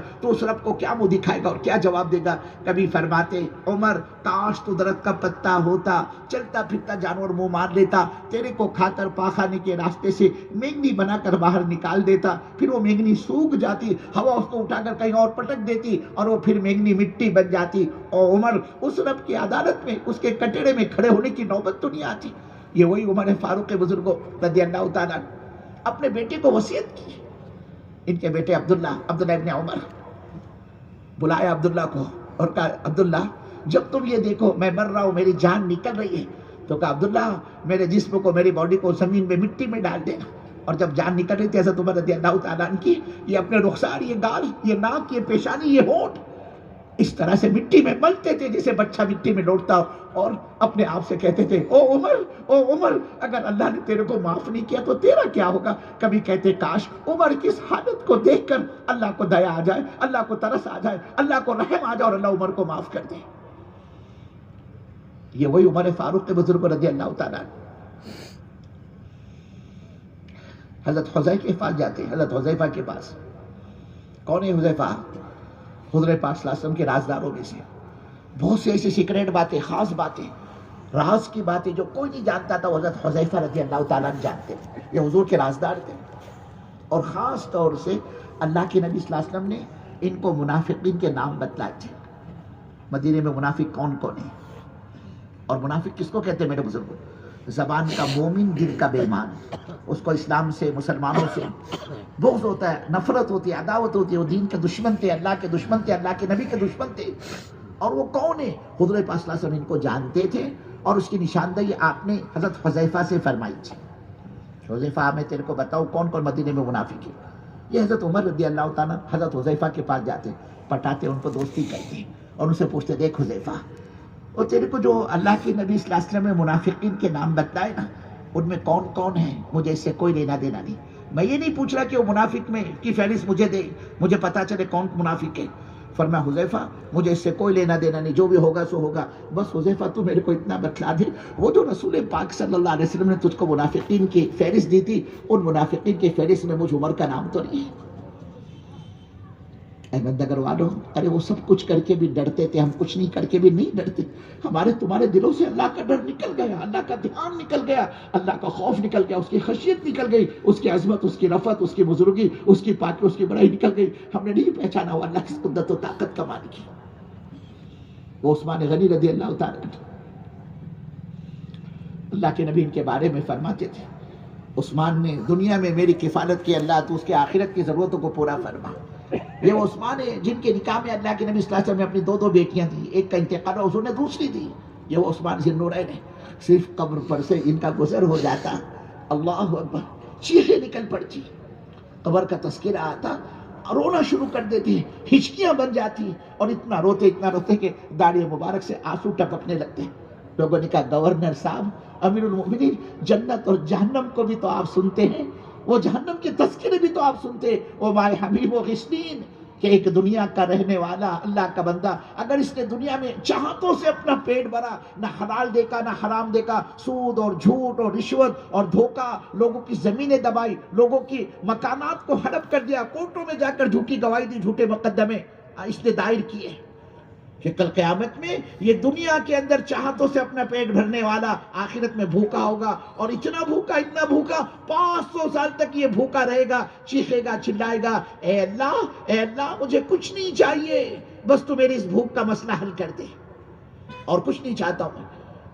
حضور پاک صلی اللہ علیہ وسلم فرماتے ہیں یہ دنیا کے اندر چاہتوں سے اپنا پیٹ بھرنے والا، نہ حلال دیکھا نہ حرام دیکھا، جائز دیکھا نہ ناجائز دیکھا، سود اور جھوٹ اور رشوت اور دھوکہ اور فراڈ کے ذریعے سے اپنی زندگی گزار کر یہ چلا گیا، یہ وہاں پر بھوکا ہوگا، دنیا میں پیٹ بھرنے والا آخرت میں بھوکا ہوگا، اور 500 سال تک چیخے گا، اے اللہ میرے کو کوئی چیز کھانے کی مل جائے۔ اللہ کے نبی صلی اللہ علیہ وسلم فرماتے ہیں 500 سال کی چیخ و پکار کے بعد اس کو جو کھانے کے لیے دیا جائے گا وہ کوئی دنیا کی طرح بہترین کھانے نہیں ہوگے۔ اللہ کے قرآن نے کہا ان شجرۃ الزقوم طعم الرسیم، جہنمیوں کا کھانا، وہ زقوم کا وہ پھل، وہ درخت، وہ پھل جس کے بارے میں اللہ کے نبی صلی اللہ علیہ وسلم فرماتے ہیں انتہائی سخت، انتہائی کڑوا، انتہائی کانٹے دار، یہ اس کو کھانے کے لیے دیا جائے گا۔ کس کو جس نے دنیا میں چاہتوں سے پیٹ بھرا اور آخرت کے اعتبار سے وہاں بھوکا ہوگا. اللہ کے نبی فرماتے مرتا کیا نہ کرتا, یہ اس پر جھپٹے گا اور اس کو کھا کر نکلنا چاہے گا لیکن حلق سے نیچے اتار نہیں سکے گا, اور یہ پھل جا کر زقوم کا اس کے حلق میں پھنس جائے گا, نہ نکلنے کو تیار نہ نگلنے کو تیار, اور یہ اس طرح سے تڑپے گا جیسے مچھلی پانی کے باہر نکالنے سے تڑپتی ہے. اب یہ پھر دوبارہ چیخے گا, چلائے گا, اے اللہ یہ کیا مصیبت میرے حلق میں اٹکی, مجھے کچھ نہیں چاہیے, پینے کے لیے پانی مل جائے. 500 سال تک اور مزید چیخے گا اور اللہ سے پانی مانگے گا, اور قیامت کا ایک دن 50,000 سال کے برابر ہوگا. 500 سال کے گزرنے کے بعد اللہ اس کو جو پینے کے لیے دے گا, میرے بزرگوں کوئی بہترین مشروب اور کولڈ ڈرنکس نہیں ہوگی دنیا کی طرح. اللہ کے نبی نے فرمایا اس کو جو وہاں جہنم میں پینے کے لیے دیا جائے گا, وہ جہنمیوں کے بدن سے نکلنے والا وہ خون اور پیپ و مائے حمیم ہے, جس کو اللہ کے قرآن نے غسلین کہا, یہ اس کو پینے کے لیے دیا جائے گا. اللہ کے نبی صلی اللہ علیہ وسلم اس غسلین کے بارے میں فرماتے ہیں جو جہنمیوں کے بدن سے نکلنے والا خون اور پیپ ہوگا کہ اس کا ایک قطرہ اگر آسمان سے زمین پر ٹپکایا جائے, اس ایک قطرے کی گندی بدبو کی بنا پر سارے دنیا کے انسان بے ہوش ہو کر گر پڑے گی. جس کو پینے کے لیے دیا جائے گا, اللہ کے نبی صلی اللہ علیہ وسلم فرماتے ہیں اس پر جھپٹے گا اور اس کو پینا چاہے گا, لیکن جو اس پیالے کو وہ اپنے ہونٹوں کے قریب لے کر جائے گا, اس کی حرارت, اس کا ٹیمپریچر, اس کی تپش کی بنا پر, اس کی گرماہٹ کی بنا پر, اللہ کے نبی فرماتے ہیں اس کے نیچے کا سوچ کر اس کے پیروں پر آ کر پڑ جائے گا, اور اوپر کا سوچ کر اس کے سر کے پیچھے کی طرف چلا جائے گا. اس کے باوجود اس کو پیے گا, اور جیسے ہی اس غسلین کو یہ اپنے حلق میں اتارے گا, اس کی اتڑیاں ٹکڑے ٹکڑے ہو کر کٹ کٹ کر پاخانے کے راستے سے گرنی شروع ہو جائیں گی. لوگوں نے کہا گورنر صاحب آپ یہ جہنم کے سارے تذکرے سنتے ہیں, وہ مائے حمیم و غسلین, اس وقت آپ کا یہ حال نہیں بنتا صرف قبر کا تذکرہ آ جائے, قبر پر سے آپ کا گزر ہو جائے تو آپ کی چیخیں نکلتی ہیں, آپ دھاڑے مار کر رونا شروع کر دیے. امیر المومنین بات کیا ہے؟ ایک آہ بھری عثمان غنی رضی اللہ تعالیٰ نے, اور حضرت رسول پاک صلی اللہ علیہ وسلم کے قبر اطہر کی طرف اشارہ کر کے فرمایا میں نے اس گنبد خضرا کے مکی سے یعنی اللہ کے نبی صلی اللہ علیہ وسلم سے سنا ہے کہ قبر آخرت کی منزلوں میں سے سب سے پہلی منزل ہے, جو یہاں سے عافیت کے ساتھ پار ہو گیا بعد کی ساری منزلوں سے پار ہوتا چلا جائے گا, اور جو یہاں پھنس گیا آخر تک پھنستا چلا جائے گا. مجھے عثمان کو کیا پتا کہ عثمان کا قبر میں کیا ہوگا. یہ ہے میرے بزرگوں, وہ سب کچھ کر کے ڈرنے والے تھے, ہم کچھ نہیں کر کے نکل گیا ہمارے تمہارے دلوں سے اللہ کا ڈر و دھیان اور خوف. یہ دعوت کی محنت, یہ تبلیغ کی محنت, یہ اللہ کے راستے کی نقل و حرکت اسی لیے کہ وہ مقام جو دعوت کے راستے سے صحابہ نے حاصل کیا, جس مقام پر لا کر اللہ کے نبی نے صحابہ کو چھوڑا اور آپ دنیا سے تشریف فرما ہوئے, دوبارہ یہ بھٹکے ہوئے ہو تو اس مقام پر آ جائیں. اور پھر اللہ کے نبی فرما رہے مجھے اپنی امت کو اس مقام پر لاتے لاتے جتنا مجھے ستایا گیا اتنا کسی نبی کو نہیں ستایا گیا. آپ فرماتے جتنا میں رویا ہوں اتنا کوئی نبی نہیں رویا. سارے نبیوں کا رونا اور سارے نبیوں کی تکلیفیں ایک طرف رکھ دی جائے, اور اللہ کے نبی صلی اللہ علیہ وسلم کا رونا اور آپ کی تکلیف کو ایک طرف رکھ دیا جائے, یہ لاکھ سوا لاکھ کے مقابلے میں اللہ کے نبی صلی اللہ علیہ وسلم کی تکلیف کو آپ بڑا ہوا پاؤں گے. اللہ کہہ رہا ہے جبکہ اللہ فرما رہا ہے او ہمارے نبی صلی اللہ علیہ وسلم, اگر یہ بھٹکے ہوئے نافرمان آپ کی دعوت کو قبول نہیں کرتے تو کیا آپ اپنے آپ کو ہلاک کر دو گے؟ آپ اندازہ لگائیں آپ کتنا ستائیں گے. میرے بزرگوں, میرے بھائیوں, میرے دوستوں, احمد نگر والوں, کل قیامت میں اللہ کی عدالت قائم ہوگی اور اس کے کٹہرے میں ہم اور آپ ہوں گے. ہاتھ اللہ کا ہوگا اور گریبان میرا اور آپ کا ہوگا. اللہ پوچھے گا او نبی کے عاشقوں, او نبی کی محبت کا دم بھرنے والوں, اور عشق نبی میں نعرے لگانے والوں, ارے تمہارے نبی صلی اللہ علیہ وسلم کا تو تم تک دین پہنچانے کی بنا پر بائیکاٹ ہوا. تمہارے نبی صلی اللہ علیہ وسلم کے راستے میں کانٹے بچھائے گئے, چادروں کا پھندا بنا کر تمہارے نبی کے گلے میں پرویا جاتا, اور بے تحاشا نبی کو مکے کے گلیوں میں گھسیٹا جاتا, دھکے دیے جاتے. اللہ کہے گا تم تک دین پہنچانے کے بنا پر تمہارے نبی صلی اللہ علیہ وسلم کی 2 3 بیٹیوں کو طلاقیں دلوائی گئی. مکے والوں نے جب تکلیف پہنچانے میں انتہا کر دی, عمار کو, یاسر کو, خباب کو, صہیب کو, سمیہ کو, کسی کو آرے سے چیڑا, کسی کو آگ پر لٹایا, کسی کے بدن کو آگ سے داغا. جب انہوں نے انتہا کر دی اور دیکھا کہ یہ جماعت جو صحابہ کی تیار کی ہے حضور پاک صلی اللہ علیہ وسلم نے دعوت کے راستے سے, یہ اپنا ایمان چھوڑنے کو تیار نہیں, کلمے کے انکار کرنے کو تیار نہیں. اب کیا کیا جائے؟ ان کو ذہنی تکلیف پہنچائی جائے. وہ ذہنی تکلیف کیا تھی؟ رسول پاک صلی اللہ علیہ وسلم کی بیٹیاں جن گھروں میں بیائی گئی تھی, مکے کے چودھری وہاں پہنچے, حضور پاک صلی اللہ علیہ وسلم کی دو بیٹیاں دو بھائیوں کے نکاح میں تھی، ایک کا نام عتبہ ہے اور دوسرے کا نام عتیبہ ہے، ایک ہی گھر میں دو بہنیں تھیں۔ مکے کے چودھریوں نے جا کر بات کی ان گھر والوں سے، کہا ہم یہ پسند نہیں کرتے، ہمیں یہ برداشت نہیں، یہ گوارا نہیں کہ محمد صلی اللہ علیہ وسلم کی بیٹی تمہارے گھر میں بہو بن کے رہے، لہٰذا آپ اپنے بچوں کو کہو، بیٹوں کو، کہ وہ محمد صلی اللہ علیہ وسلم کی بیٹیوں کو طلاق دے دیں۔ یہ بدبخت باپ پہنچتا ہے عتبہ اور عتیبہ کے پاس اور دونوں بیٹوں سے کہتا ہے کہ مجھے یہ بات پسند نہیں، یہ بات گوارا نہیں کہ محمد صلی اللہ علیہ وسلم کی بیٹی اس گھر کی بہو بن کر رہے، اس لیے میں تم سے کہتا ہوں کہ تم دونوں کے دونوں محمد صلی اللہ علیہ وسلم کی بیٹیوں کو طلاق دیتا ہے۔ عتبہ نے اسی مجلس میں اللہ کے نبی صلی اللہ علیہ وسلم کی بیٹی کو طلاق دے دی، اور عتبہ یہ زیادہ بدبخت و کمینہ تھا، یہ حضور کی مجلس میں پہنچا اور رسول پاک صلی اللہ علیہ وسلم کے کپڑے پکڑ کر کھینچے اور کہا کہ نہیں تو مجھ کو پسند کرتا ہے، نہیں میں تجھے پسند کرتا ہوں، اور کہا سن لے میں نے تیری بیٹی کو طلاق دی تھی۔ میرے بزرگوں کیا گزری ہوگی اللہ کے نبی کے دل پر۔ دیکھو ایک بوڑھا باپ جب تک اس کی بچی کا نکاح ہو نہیں جاتا قدرے اس کو اطمینان ہوتا ہے، لوگ کہتے ہیں نا لڑکی کے بارے میں پرایا دھن ہے، پرایا دھن، آج نہیں کل اس کے ہاتھ پیلے ہو جائے گی، اس کو اطمینان ہوتا ہے۔ لیکن میرے بزرگوں ایک مرتبہ لڑکی کا نکاح ہو جائے، وہ رخصت ہو جائے اور پھر کسی عذر کی بنا پر وہ مطلقہ ہو کر بوڑھے ماں باپ کی چوکھٹ پر آ کر بیٹھ جاتی ہے، اب اس کو دیکھ دیکھ کر بوڑھے ماں باپ کا خون چلتا ہے کہ ہائے میری جوان بچی دوبارہ گھر آ کر بیٹھ گئی، اللہ کے نبی صلی اللہ علیہ وسلم کی دو بیٹیوں کو طلاق دلوائے گی۔ اللہ کہے گا تمہارے نبی صلی اللہ علیہ وسلم 7.5 کلومیٹر تک طائف کی وادی میں دوڑا ہے، 7.5 کلومیٹر۔ اما جان ماں عائشہ صدیقہ رضی اللہ تعالیٰ عنہ فرماتی ہے میری اور اللہ کے نبی کی بات چیت چل رہی تھی، میری زبان سے نکل پڑا یا رسول اللہ صلی اللہ علیہ وسلم آپ کی زندگی میں آپ پر سب سے سخت دن کون سا آیا؟ آپ چونک گئے۔ عائشہ یہ کیا سوال کیا تم نے؟ پوچھا تو یہ پوچھا، یہ پوچھنا تھا تم نے، یہ پوچھا تم نے؟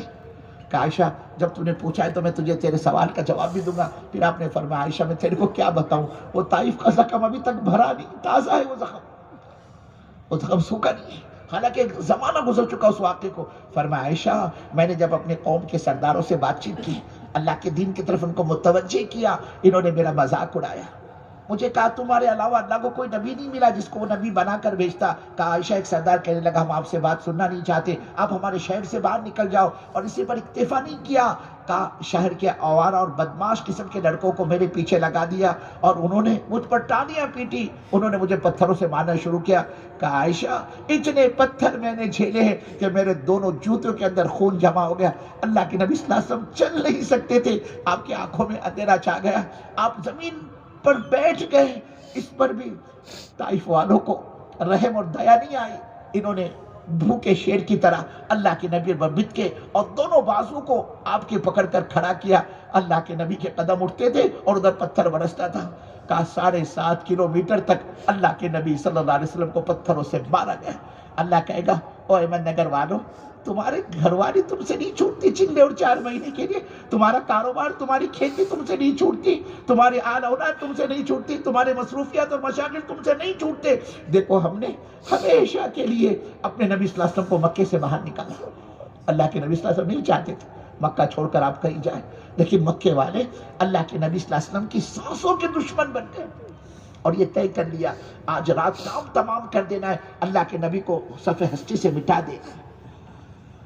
چنانچہ انہوں نے اللہ کے نبی صلی اللہ علیہ وسلم کے مکان کو چاروں طرف سے گھیر لیا، باہر نکلتے ہی حملہ کر کے اللہ کے نبی کو ختم کر دیں گے، نعوذ باللہ۔ اللہ نے وحی بھیجی او ہمارے محبوب صلی اللہ علیہ وسلم اب تو آپ مکے کو بھی الوداع کر دیجیے، چھوڑ دیں آپ مکہ۔ آپ اٹھتے ہیں اپنے حجرے سے، آپ باہر نکلے، چاروں طرف سے دشمنوں نے آپ کے مکان کو گھیر رکھا ہے، لیکن اللہ نے ان کی آنکھوں پر اندھے پن کا پردہ ڈال دیا، یہ حضور پاک صلی اللہ علیہ وسلم کو نہیں دیکھ پائے اور اللہ کے نبی ان کے بیچ میں سے گزرتے ہیں۔ لیکن اس رات کی تنہائی میں، اس اندھیری رات میں پلٹ پلٹ کر آپ بیت اللہ کو دیکھے جا رہے اور کہے جا رہے اے بیت اللہ تو اللہ کا گھر ہے، مجھے تجھ سے ان سے عشق ہے، تعلق ہے، لگاؤ ہے، محبت ہے، میں تو کبھی کسی حال میں تجھے چھوڑ کر کہیں نہ جاتا، تو تو میرا جائے پیدائش ہے، میرے باپ دادا کا تو وطن رہا ہے۔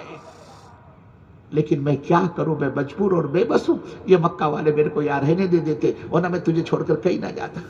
اللہ کہے گا او مکے والو، او احمد نگر والو، ہم نے تو ہمیشہ کے لیے اپنے نبی صلی اللہ علیہ وسلم سے مکہ چھڑوایا اور تم سے چندے اور 4 مہینے کے لیے تمہارا گھر نہیں چھوٹا، تمہارا کاروبار نہیں چھوٹا۔ یہ 14ویں اور 15ویں صدی میں تم اپنے آنکھوں سے دیکھ رہے تھے ہمارے نبی صلی اللہ علیہ وسلم کی امت مرتد ہو رہی ہے، ہمارے نبی صلی اللہ علیہ وسلم کی امت کے دین کی دھجیاں اڑ رہی، دین کے جنازے اٹھ رہے ہیں، ہمارے نبی صلی اللہ علیہ وسلم کی امت کی بیٹیاں اپنی چاہتوں کو پورا کرنے کے لیے اپنے ایمان کا سودا کر کے وہ منچائی زندگی گزار رہی تھی۔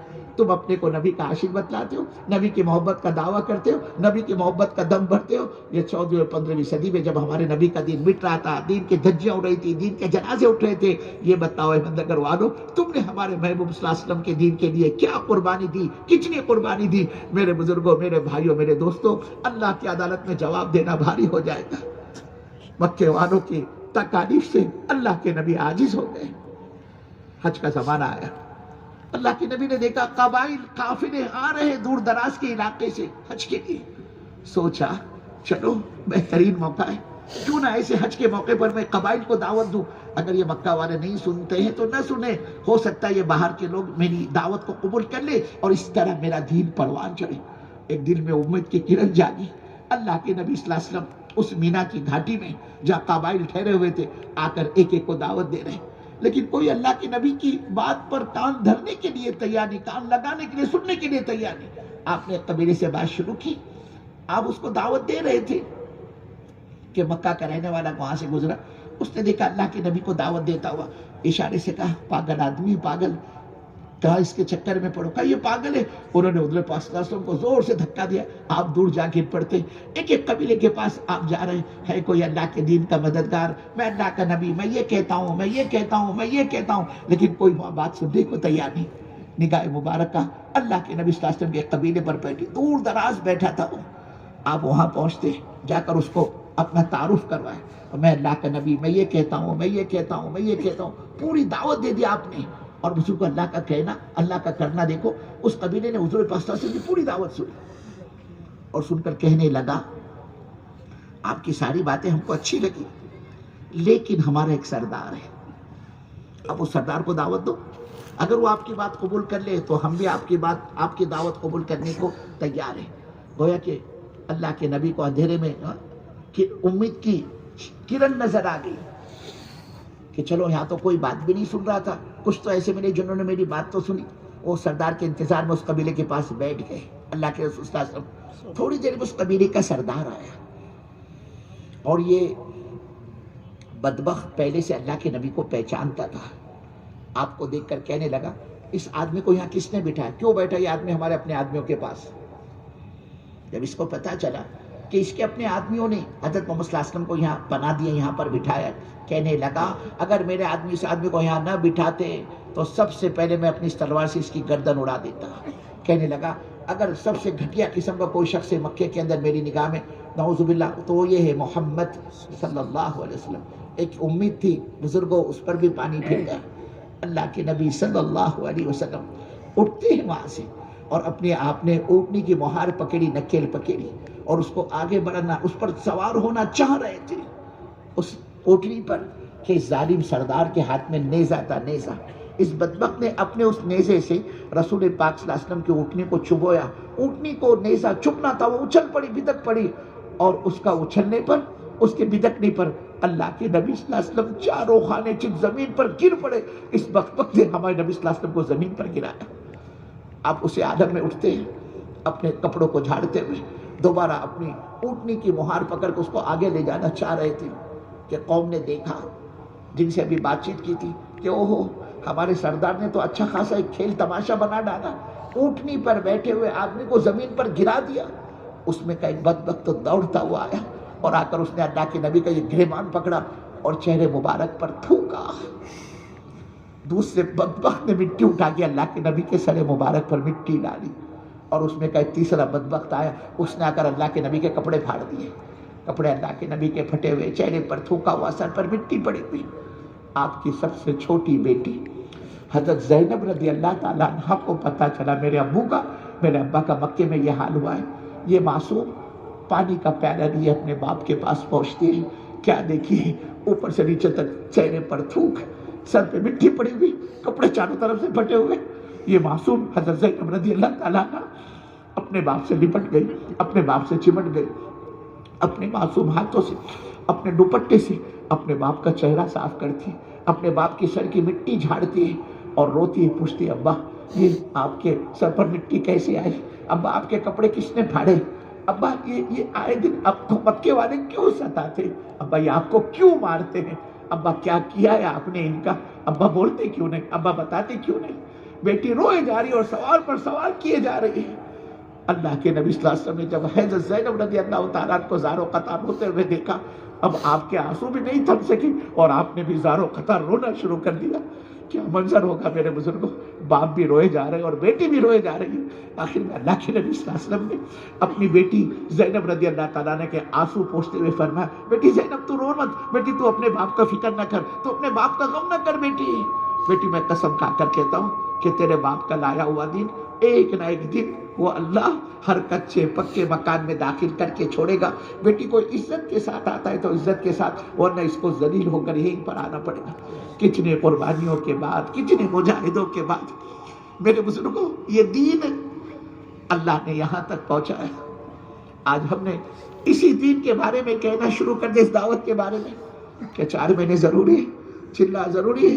اگر یہی سوچ، یہی فکر، یہی ذہن صحابہ کا ہوتا، ہم تو مدینے میں سرکار کے شہر میں رہتے. کیا ضرورت ہے ہمیں مدینہ سے باہر نکلنے کی؟ یہ آنکھیں اللہ کے نبی کی زیارت کرتی ہے، دیدار کرتی ہے. ہم حضور پاک صلی اللہ علیہ وسلم کی مجلس سے مستفید ہوتی ہے، ساری نمازیں اللہ کے نبی کے پیچھے ادا کرتی ہیں. اللہ کے نبی نے ہمارے بارے میں فرمایا، مدینے والے میرے پڑوسی ہیں، کل قیامت میں سب سے پہلے میں قبر سے اٹھوں گا اور بقی میں آؤں گا اور بقی والوں کو لے کر چلوں گا. حضور پاک صلی اللہ علیہ وسلم کے شہر کے مناقب صحابہ جانتے تھے، مدینے کی ایک نیکی 50,000 نیکیوں کا ثواب رکھتی ہے. مدینے میں ایک نماز 50,000 نماز کا ثواب رکھتی ہے. سارے مناقب صحابہ کے سامنے تھے. لیکن جب آخری حج کے موقع پر حجۃ الوداع میں اللہ کے نبی صلی اللہ علیہ وسلم نے اپنے صحابہ سے فرمایا، میں نے تم تک اللہ کا دین پہنچایا نہیں پہنچایا؟ میں نے تم کو دعوت دی نہیں دی؟ دعوت کا ادا کیا نہیں کیا؟ سارے قبائل نے یک زبان ہو کر کہا، سارے مجمع نے، 1.25 کے مجمع نے، یا رسول اللہ صلی اللہ علیہ وسلم آپ نے دین کا حق، دین کیا پہنچایا، دین کے پہنچانے کا حق ادا کر دیا. اللہ کے نبی صلی اللہ علیہ وسلم اپنے انگلی کا اشارہ آسمان کی طرف کر کے فرماتے، اے اللہ تو گواہ ہے، میں نے تیرا دین تیرے بندوں تک پہنچایا. 3 مرتبہ حضور نے فرمایا، اللہ تو گواہ ہے، اللہ تو گواہ ہے، اللہ تو گواہ ہے، میں نے تیرا دین تیرے بندوں تک پہنچایا. پھر صحابہ سے مخاطب ہو کر آپ نے فرمایا کہ ہو سکتا ہے یہ حج میری زندگی کا آخری حج ہو، آئندہ سال تم مجھے نہیں دیکھ پاؤ گی، یہ سال میری زندگی کا آخری سال ہے، اب شاید میری تمہاری ملاقات نہ ہو. چیخیں نکل گئی صحابہ کی، یا رسول اللہ صلی اللہ علیہ وسلم آپ یہ کیا فرماتے؟ کہا اب شاید میری تمہاری ملاقات نہ ہو. لیکن فرمایا تم سن لو، میں تم سے کہتا ہوں جو یہاں موجود نہیں ہے ان تک تمہیں میری بات پہنچانی ہے، میرے دین کو پہنچانا ہے. میرے بزرگوں صحابہ نے اپنی زندگی کی ترتیبیں بنا لی. 1.25 لاکھ تھے، 1.25 لاکھ حجۃ الوداع میں. اب آپ نکاح ڈالو گے بڑی مشکل سے 10-12 ہزار صحابہ کی قبریں آپ کو مدینے میں ملے گی. ارے یہ لاکھوں کا مجمع کہاں گیا؟ نکاح ڈالو گے تو پتہ چلے گا، کوئی روس میں، کوئی چین میں، کوئی آسٹریلیا میں، کوئی نیوزی لینڈ میں، کوئی فیجی میں، کوئی انڈونیشیا اور ملیشیا اور تھائی لینڈ میں، تو کوئی سنگاپور میں، کوئی لبنان میں، کوئی شام میں، کوئی اردن میں، کوئی فلسطین کے اندر. تو میرے بزرگوں کوئی جرمنی میں، کوئی اٹلی میں، کوئی فرانس میں، کوئی ہالینڈ میں، کوئی بیلجیم میں، کوئی سوئٹزرلینڈ کے اندر، تو کوئی US کے اندر. تو میرے بزرگ کوئی افریقہ کے جنگلوں کے اندر اپنی قبریں بنائے لیٹا ہوا ہے. یہ صحابہ بھی جیسے آج میری گھر والی مجھ سے نہیں چھوٹتی، میرے بچے مجھ سے نہیں چھوٹتے، میرا شہر، میرا گاؤں مجھ سے نہیں چھوٹتا، نہ میں چھوڑنے کو تیار ہوں.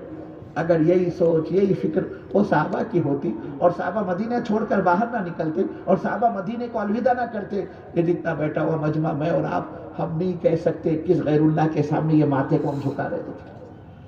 ہمارے ایمان کا جنازہ کب کے نکل چکا ہوتا، ہماری ایمان کی روٹیاں کب کی دب چکی ہوتی.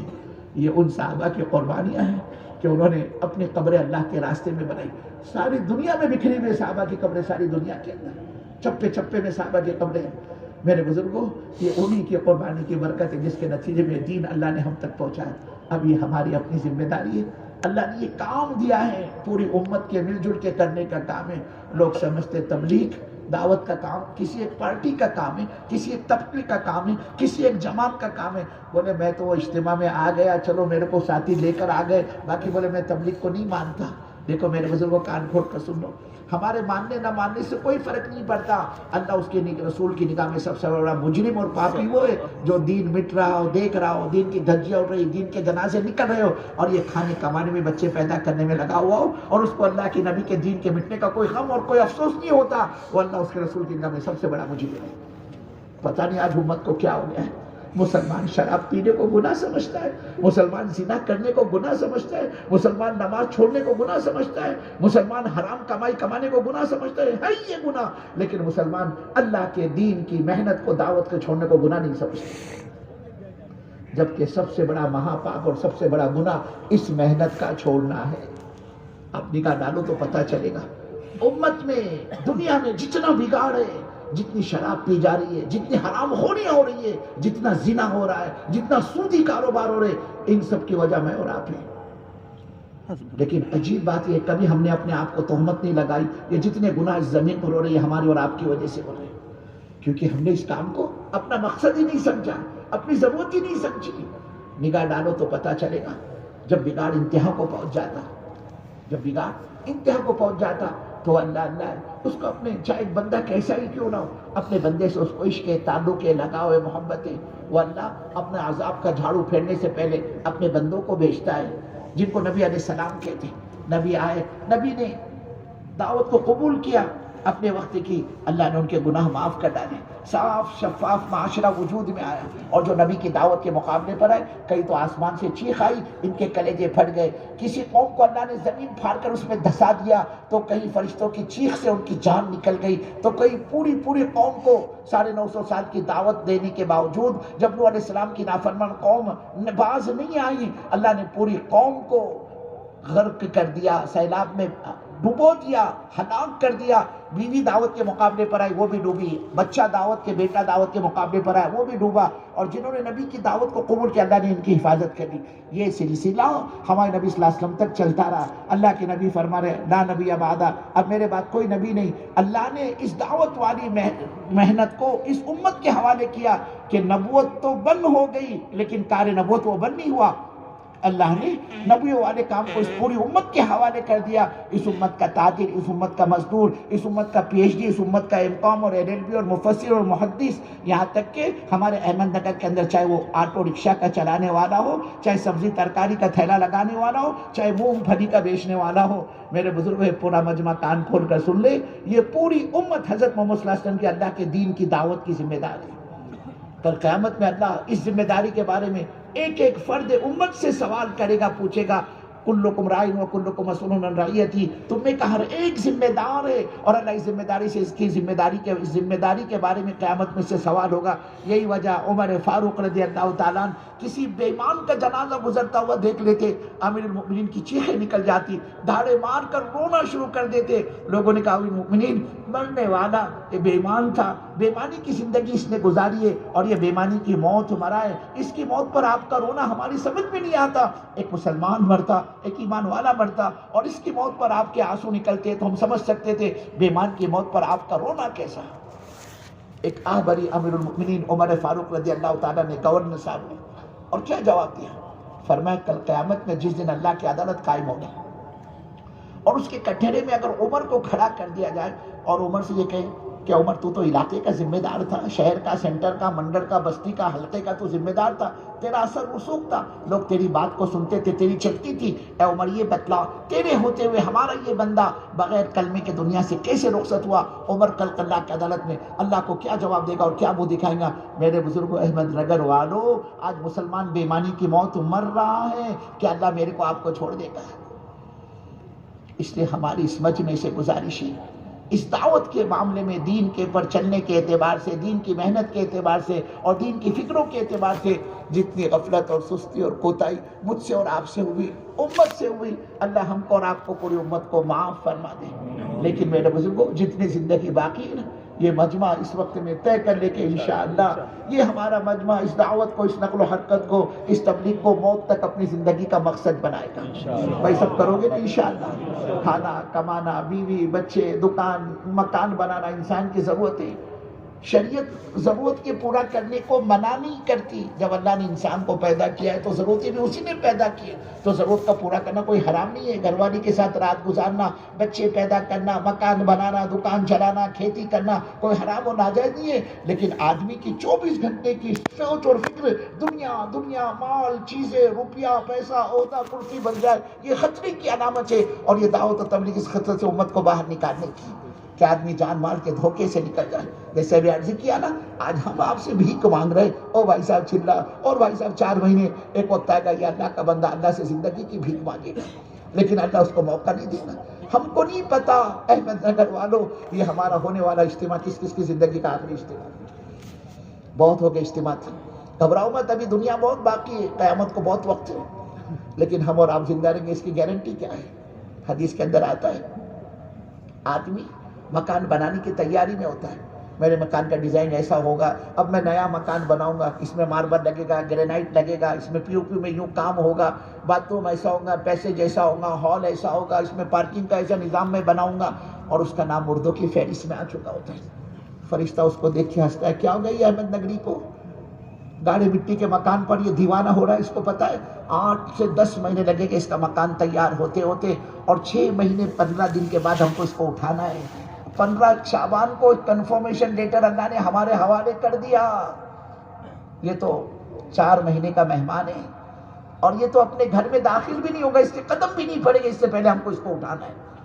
حضور پاک صلی اللہ علیہ وسلم فرماتے ہیں آدمی نکاح کی تیاری میں ہوتا ہے، پیغام دے چکا، وہاں سے گرین سگنل مل گیا کہ ہم کو رشتہ منظور ہے، اب کہاں اس کے پیر زمین پہ ٹک رہے؟ بولے اپنا تو نگر تو بہت پرانا شہر ہے نا، چھوٹے چھوٹے مکانات، اب اپنے کو تو لانس کے اندر بولے ہارن لیں گے، بڑے شادی خانے نگر میں کہاں ہے؟ بولے اب یہ ہائی وے کے اوپر لانس بک کیا اس نے، لاکھوں روپے اس کا کرایہ ادا کیا، اب بولے کھانے بھی کچھ نئے ڈیزائن کے کہ بھائی کیٹرس والے کو آرڈر دے دو، اور اسٹارٹر کی الگ چیزیں، درمیان کا کھانا الگ اور لاسٹ کا کھانا الگ، اور پھر ایک طرف سردی کا زمانہ ہے نا، کافی کا کیفیچینو کے بولے کاؤنٹر لگائے گی، اور دوسری طرف جو ہے وہ کولڈ ڈرنکس بھی ہوگی، جس کو ٹھنڈا پینا ہے وہ ٹھنڈا پیے گا، جس کو گرم پینا ہو وہ گرم پیے گا، ایک طرف پان کا کاؤنٹر لگ جائے گا۔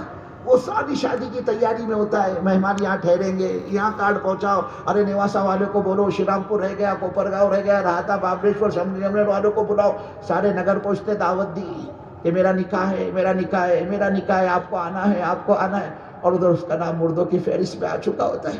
فرشتہ اس کو دیکھ دیکھ کر ہنستا ہے، او اللہ کے بندے، چھوکری کے نات کو لگ کر لڑکی کے چکر میں پاگل ہو رہا ہے، اس کے پیر زمین پر پڑ نہیں رہے، اس کو پتا ہے جس لڑکی سے اس کا نکاح ہونے والا ہے، ارے اس کے ساتھ یہ رات تو کیا گزارے گا، یہ اس کو چھوئے گا تو کیا، اس کو دیکھ بھی نہیں پائے گا، اس سے پہلے یہ ہمارے پاس آنے والا ہے، 2 مہینے 10 دن کے بعد اس کا نکاح ہے، اور 1 مہینہ 15 دن کے بعد ہم کو اس کو اٹھانا ہے۔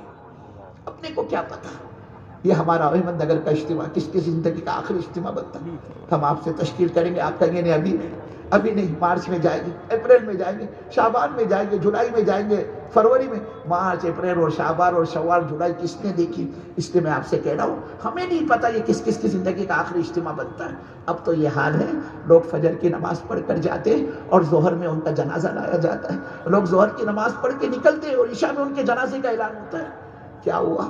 بولے وہ ٹیری کوٹ پہ، بولے ادھر میرے ساتھ نماز پڑھا، بولا اس نے سنہری مسجد میں، اور ہم بولے علی سیٹ کے ہوٹل میں جا کے چائے پی، ہم نے بولے ٹیری کوٹ کے اوپر، اور وہاں سے بولے یہ آدھے گھنٹے میں خبر آئی کہ مرا، یہ کیسے، کیا ہوا اس کو؟ تو بولے وہ تمہارے پاس سے چائے پی کر گیا نا، بولے اوپر پہلے مالے پہ رہتا تھا، بولے وہاں پر اوپر ہی مکان تھا اس کا، اوپر چڑھ کے گیا تو ذرا اس کو گھبراہٹ ہونے لگی، گھر میں داخل ہوا، گھر والے کو کہا میرے کو کچھ ذرا سینے میں چبھے جیسا لگ رہا، اس نے کہا جی ابھی تم روزانہ موٹر سائیکل پہ جاتے تھے، 2 ویلر پہ، ایکٹیوا پہ، آج تم پیدل گئے، 2-4 دن سے پیدل جا رہے، اوپر چڑھ کے آئے، ایسا دم لگ رہا ہوگا تم کو، چلنے کی عادت تو رہی نہیں، چلو بیٹھو میں پانی لے کے آتی۔ وہ اللہ کی بندی پانی لانے کے لیے اندر گئی، گلاس پانی کا لے کر اس کے پاس پہنچی نہیں، کیا دیکھا پنجرا خالی ہے، پنچھی اڑ گیا، اس نے اپنی گردن سوپے پہ ڈال دی، اجی اجی اجی کیا ہوا، اجی گئے، اجی کیا پتا کس کے ساتھ کیا بننے والا۔ فجر پڑھ کے گئے تھے، ظہر میں جنازہ آ رہا ہے، ظہر پڑھ کے گئے، کیا پتا کس کس کی زندگی کا یہ اجتماع آخری اجتماع بنتا۔ اس لیے ہم تو یہ چاہتے ہیں، دیکھو ہمارے اجتماع کا مقصد مجمع کو جمع کر کے بیان سنانا ہرگز نہیں. ہم مجمع کو اس لیے نہیں جمع کرتے کہ ان کو بیان سنا. ایڈوانس ٹیکنالوجی ہے بہت. لوگ 20 25 گھنٹوں کے بیانات کی کیا کہتے ہیں وہ چپ اپنے موبائل میں رکھ کر سنتے ہو. ہمارا مقصد مجمع کو بیان سنانا نہیں ہے. ہم تو یہ چاہتے ہیں یہ آنے والا مجمع اپنی زندگی کے عزائم کرے، اپنی زندگی کو پلٹا کھلائے اور روتے ہوئے جائے یہاں سے کہ اللہ کیا ہوا، کیوں نہیں قبول ہوا، میری جان کیوں نہیں قبول ہوئی، میرا مال کیوں نہیں قبول ہوا. ساری دنیا میں جماعتیں چل رہی ہیں، چپے چپے کے اندر لوگ، ہمارے علماء سال 2 سال لگا رہے اللہ کے راستے میں. اللہ مجھے کیا ہو گیا. آدمی روئے. خدا نے آج تک اس قوم کی حالت نہیں بدلی نہ ہو جس کو خود اپنے حالت کے بدلنے کا خیال. جب ہم اپنے آپ کو بدلنا نہیں چاہوں گے، جیسے ابھی آپ سے عرض کیا، اللہ کا دل اتنا گھٹیا، اتنا گرا پڑا، اتنا ہلکا اور سستا نہیں کہ اٹھا کر یوں ہی اللہ دے دے. ہاں، دنیا تو ہر ایک کو اللہ دے دیتا ہے، لیکن دین سب کو نہیں ملتا. دین قدردانی پر ملتا ہے، دین طلب پر ملتا ہے، دین مجاہدے پر ملتا ہے، دین قربانی پر ملتا ہے، دین محنت پر ملتا ہے. اسی کی یہ محنت ہے زندگی میں اپنی حقیقت کو دین کے زندہ کرنے کی. کہ بھائی ہم تو آئے تھے 2 دن اجتماع میں شرکت کے لیے، اللہ نے بات دل میں اتاری. میں نہیں کہہ سکتا دوبارہ میرے کو موقع ملے نہ ملے. آدمی کو شیطان سمجھاتا ہے بھائی ابھی نہیں، ابھی تیرا یہ مسئلہ ہے، یہ حل کر لے، یہ حل کر لے، پھر چلا جانا. اب اس طرح سے چلا گیا تو گھر کا کیا ہوگا، بیوی کا کیا ہوگا. تو 2 دن کا بول کے آیا تو ایک دم سے جائے گا تو سب ٹینشن میں آ جائیں گے، سب کاروبار. میرے بزرگوں، میرے بھائیوں، میرے دوستوں، ہم یہ کیوں نہیں سوچتے بغیر ایمان کے بنائے اگر میں دنیا سے چلا گیا تو قبر میں میرا کیا ہوگا. اپنے بارے میں کیوں نہیں سوچتے. دوسروں کی امنگ، ارمان، خواہش اور چوائس اور چاہت کو پورا کرنے کے لیے میں اپنی آخرت کو داؤ پہ لگاؤں، یہ کہاں کی عقل مندی. مزے وہ اڑائے اور آخرت میں بھگتوں، میں سزا پاؤں، یہ کہاں کی عقل مندی. اللہ تو کہہ رہا ہے تم خود بھی جہنم سے بچو اور اپنے پریوار کو، اپنے خاندان کو بھی جہنم سے بچاؤ. یا ایھا الذین آمنوا قوا انفسکم واہلیکم نارا. اللہ فرما رہے کہ تمہیں بھی جہنم سے بچنا ہے اور حضرت محمد صلی اللہ علیہ وسلم کی قیامت تک کے آنے والی امت کو بھی جہنم سے بچانا ہے. اس کے لیے میرے بزرگوں اللہ کی ذات پر نگاہ رکھ کر دیکھو. آخری بات، روزی کا مالک اللہ ہے. کتنے تمہارے احمد نگر کے اندر اللہ کے بندے ایسے گارے مٹی کا کام کرتے ہیں، بے پڑھے لکھے ہوتے ہیں، نام نہیں لکھ سکتے اپنا، صبح سے شام تک محنت کرتے. اللہ شام کو ان کے مقدر کی 2 روٹی 2 بوٹی ان کو دیتا ہے. میرے بزرگوں، میرے بھائیوں، میرے دوستوں، احمد نگر ضلع والوں، ہم تم اللہ کے دین کا کام کریں اور پھر وہ اللہ میرے کو تم کو بھوکا مارے. یہ اللہ کی غیرت کے خلاف ہے کہ بلیوں والی محنت کرنے والے کو تو اللہ روزی پہنچائے اور ہم نبی کا کام کر کے ہم بھوکے مرے. یہ عقل میں آنے والی بات نہیں. کیا تھا صحابہ کے پاس؟ ننگی بھوکی قوم، گری پڑی قوم. ابھی ہمارے دوپہر میں حضرت مولانا دامت برکات کو سنا رہے تھے، ذلیل تھے صحابہ، ذلیل، ذلت کی زندگی گزار رہے تھے. کوئی ان پر حکومت کرنے کو تیار نہیں ہے، ذلت کی زندگی گزارتے تھے. لیکن جب دعوت کو قبول کیا اور دعوت کے کام میں لگے، فرماتے تھے اللہ کی قسم جن ہاتھوں سے ہم نے بھوک میں دانتوں سے پتے چابے اور پیٹوں پر پتھر باندھے، انہی ہاتھوں سے ہم نے پھاوڑوں سے سونا کاٹ کاٹ کے تقسیم کیا. صحابہ فرماتے تھے ہم غریب تھے، ذلیل تھے، ہم نے اپنی غربت کو، اپنی ذلت کو اللہ کے دین پر لگایا.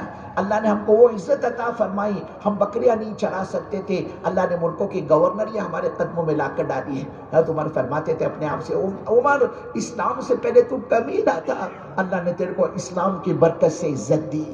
فرماتے تھے تیرا کیا حال تھا، تیری ماں، تیری خالہ تیرے کو بکریاں دیتی اور کہتی عمر لے جا تو اس کو چلا کر لا. کہتے اپنے آپ سے عمر تو بکریاں لے جاتا، جنگل میں چھوڑ دیتا اور پہاڑ کے کسی چٹان پر پتھر رکھ کر سو جاتا.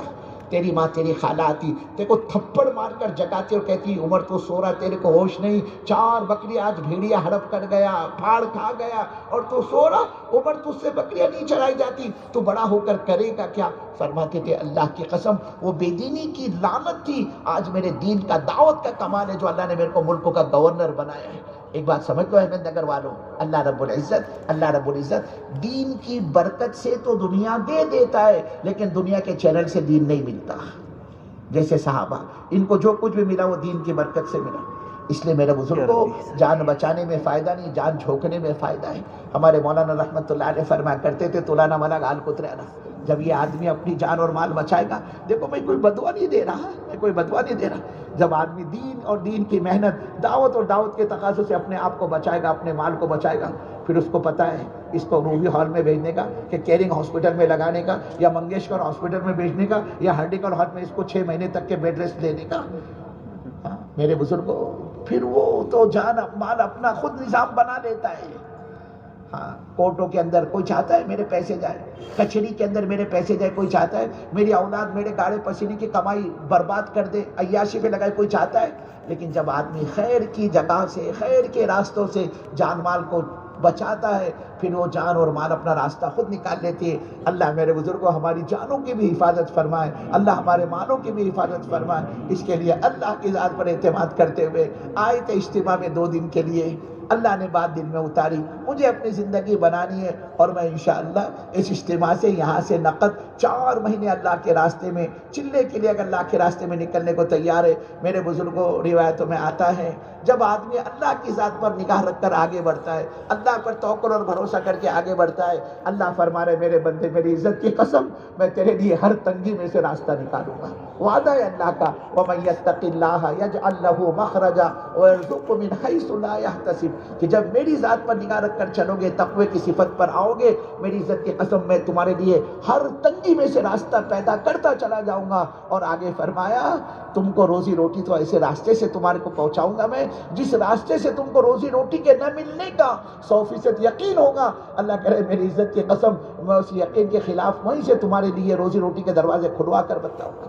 اس کے لیے بیٹھا ہوا مجمع اتنی دیر سے اس نے بیٹھ کر پوری بات سنی ہے. اللہ آپ کے آنے کو، بیٹھنے کو، سننے کو، جمع ہونے کو قبول فرمائے. ہمارے آخر میں گزارش ہے جب تک دعا نہ ہو جائے، جب تک ہم یہاں کے اعلانات نہ سن لیں، اللہ کے واسطے کوئی بھی ہمارا بھائی، ہمارا ساتھی اٹھ کر جانے کی فضا نہ بنائے. تشکیل میں اٹھ کر جانا پورے مجمع کا حق ماننا ہے. ہاں، اگر کوئی اٹھتا ہے تو اللہ کے واسطے اس کا ہاتھ میں اس کا پیر پکڑ کے اس کو بٹھا دے کہ بھائی ابھی دعا ہو جائے گی، تھوڑا سا اور صبر کر لو. اور اگر کوئی واقعی معذور ہے، اس کا کوئی عذر ہے، تو بھائی معذور کے لیے تو اللہ کا حکم بھی بدل جاتا ہے. وہ کہتا ہے کھڑے ہو کے نہیں پڑھ سکتے ہو تو بیٹھ کے پڑھو، بیٹھ کے نہیں پڑھ سکتے ہو تو اللہ کا حکم بھی بدل جاتا ہے. تو اس کے لیے تو سہولت پیدا کر دے. اس کے علاوہ کوئی بھی ساتھی اٹھ کر جانے کی فضا نہ بنائے. اب اللہ کے ذات پر اعتماد، توکل، بھروسہ کر کے فرماؤ کہ میں تو اجتماع میں صرف 2 دن کے لیے آیا تھا، اللہ نے میرے دل میں بات اٹھاری، اور انشاءاللہ میں یہاں سے 4 مہینے اور چلے کے لیے اللہ کے راستے میں نکلنے کو تیار ہوں.